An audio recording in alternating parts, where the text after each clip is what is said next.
Bom dia, queridos. Bom dia, amadas irmãs, amigo, amiga. Bom dia nessa manhã de terça-feira. Meu desejo é de que vocês estejam bem, tenham tido uma excelente noite de descanso. Eu queria hoje olhar para uma segunda qualidade, uma segunda virtude, um segundo atributo que deve estar presente na vida cristã. E queria examinar o texto de 2 de Pedro, capítulo 2, versículos 7 a 9, que diz assim: E livrou o justo Ló, afligido pelo procedimento libertino daqueles insubordinados.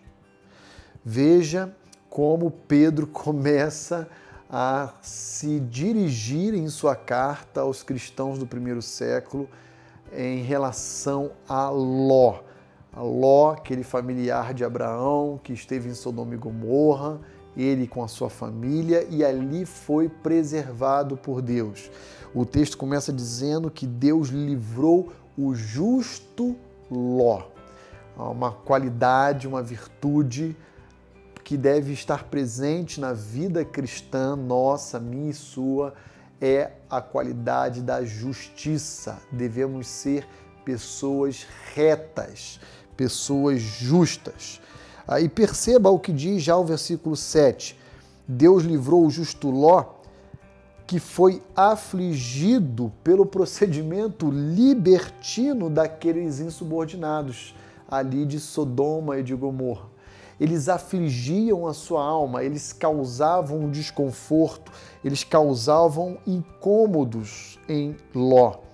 Versículo 8, porque este justo, mais uma vez se dirigindo a Ló como sendo um indivíduo justo, pelo que via e ouvia quando habitava entre eles, atormentava a sua alma cada dia por causa das obras iníquas daqueles.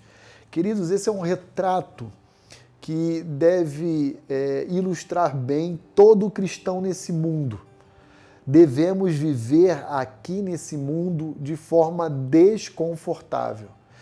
Como disse Pedro, descrevendo as aflições do justo Ló, com a sua alma aflita por causa das obras iníquas que lhe cercavam, por causa do procedimento libertino dos residentes de Sodoma e Gomorra. E o versículo 9, concluindo esse bloco, diz: é porque o Senhor sabe livrar da provação os piedosos e reservar sob castigo os injustos para o dia do juízo. De maneira que eu queria destacar aqui com você nessa manhã de terça-feira o seguinte: se existe uma virtude que deve estar presente em nossas vidas, essa virtude é a retidão, é a justiça. Não podemos fechar os olhos, fingir que não estamos vendo atos de injustiça, de opressão, de covardia.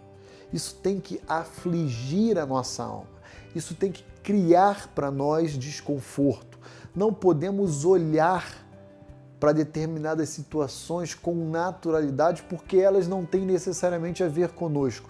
Exemplo, não podemos olhar para a situação caótica da Ucrânia versus Rússia e achar que isso está tudo bem, é normal, isso acontece, porque isso não tem a ver com o Brasil ou com o cenário no qual nós nos encontramos. Não, temos que olhar e ter dor, sofrer, sentir tristeza profunda pelo que acontece. Por causa de procedimentos libertinos que nos cercam, por causa da impunidade, por causa do aproveitamento da lei de Gerson, de pessoas querendo tirar proveito.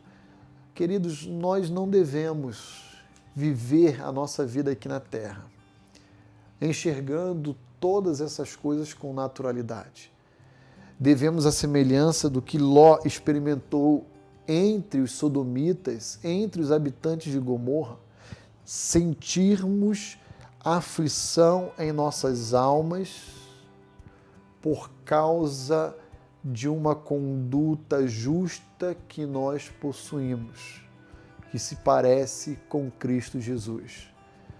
Então, meu convite a você no dia de hoje é olhar com estranhamento situações do cotidiano, infelizmente, que contrariam o caráter de Deus e que esse estranhamento, esse olhar com estranhamento, promova em nosso coração um sentimento cada vez maior de viver eternamente na presença do nosso Salvador.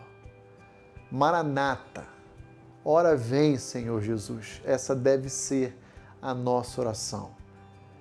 Ore como Jesus orou no Pai Nosso. Venha o teu reino.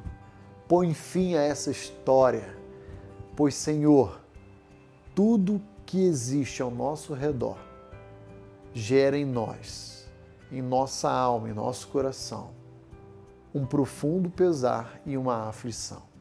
Que Deus abençoe o seu dia.